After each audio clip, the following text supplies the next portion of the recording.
Syedaralun, sebanyak 30 kepala keluarga atau 70 jiwa warga desa Payabaru Gandapura Biren hingga Senin 21 November 2022 masih mengungsi ke tempat penampungan sementara di balai desa setempat.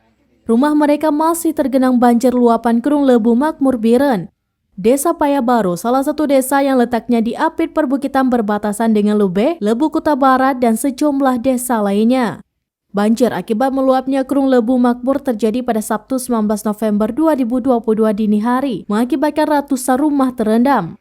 Pada sore harinya, tumpahan air dari luapan Kerung Lebu meluncur deras ke kawasan desa Payabaru melalui desa Lebu Kuta Barat, Lebu Cot, dan Cot Tufah sehingga kawasan desa tersebut tergenang banjir luapan.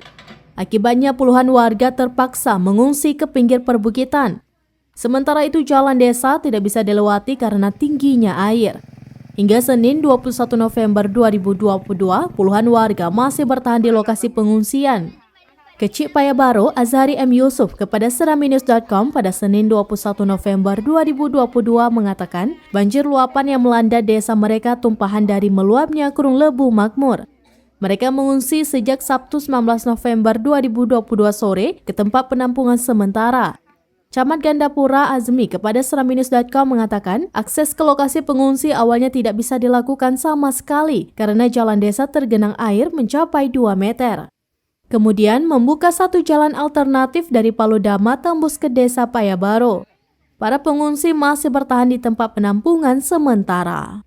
Dari Biren, Yusmandin Idris, Seramnews.com.